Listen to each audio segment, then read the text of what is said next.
Alright, so this is The Causes of the Civil War by me, Daniela Quirini, and Natalia Lopez. One of the causes of the Civil War was the Missouri Compromise.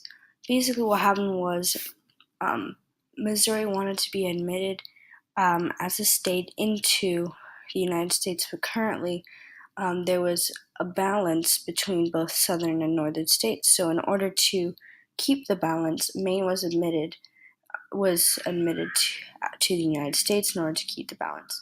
So Maine was admitted as a free state, and Missouri was admitted as a slave state. Therefore, both sides of America would receive the proper amount of states in order to keep the balance, as said before.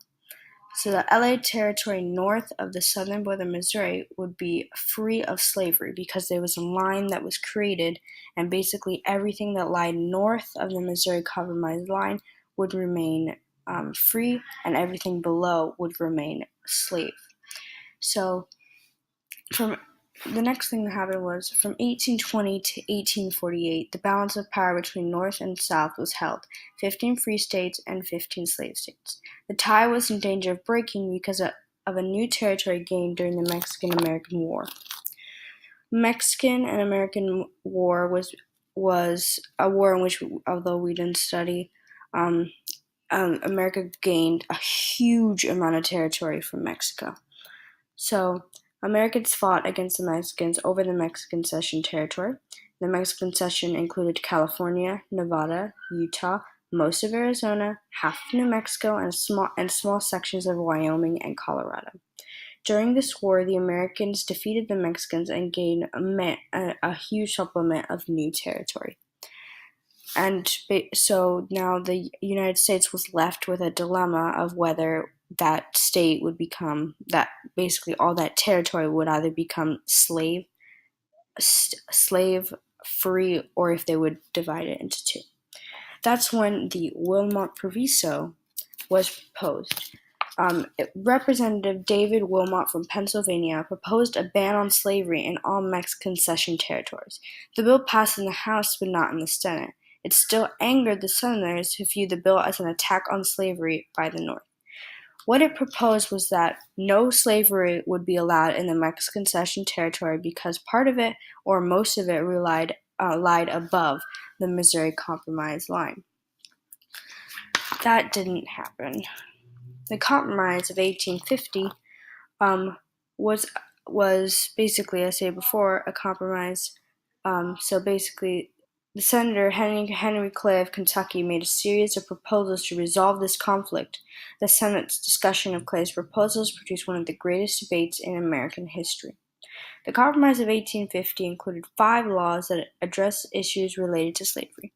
1. Congress would admit California as a free state. 2. The people of the territories of New Mexico and Utah would decide the slavery question by popular sovereignty. 3. The slave trade, but not slavery, would be ended in Washington, D.C. 4. Congress would pass a strict new fugitive slave law. And the Fugitive Slave Act of 1850 allowed officials to arrest anyone accused of being a runaway slave. Suspects had no right to trial Northern citizens, and Northern citizens were required to help capture runaway slaves. Uncle Tom's Cabin.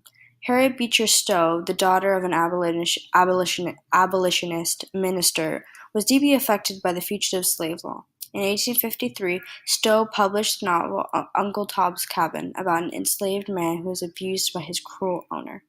Basically, it was an insight on what a slave was really treated as.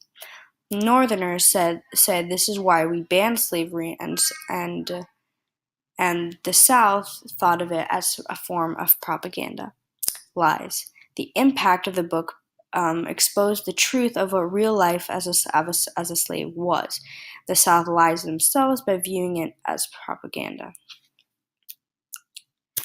Next is the Kansas-Nebraska Act. Stephen Douglas was selfish and wanted to build a railroad that would take him through the new territory. In order to build that railroad, he needed permission and money.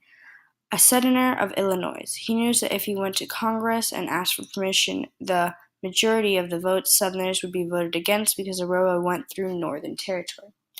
However, once he revised his plan, the Southerners agreed to vote for the railroad if Kansas was made a slave state. But according to the Missouri Compromise, he cannot make Kansas a slave state because it lies above the Missouri Compromise line.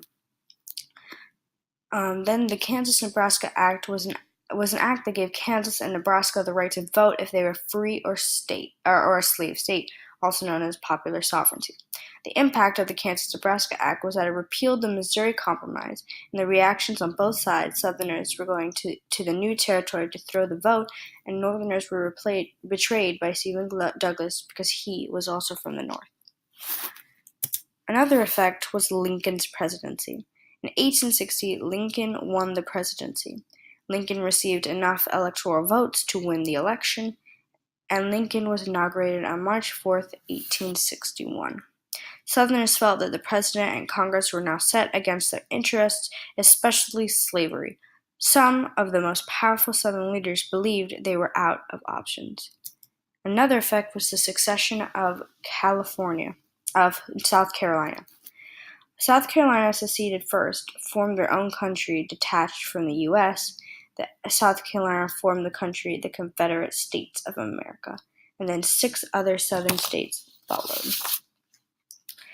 They had their own president, flag, and constitution.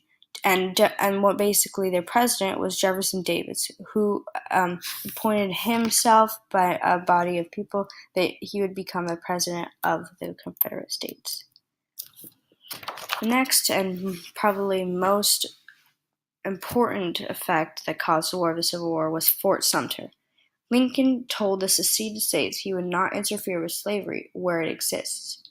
He then encouraged the Confederacy to return to the Union.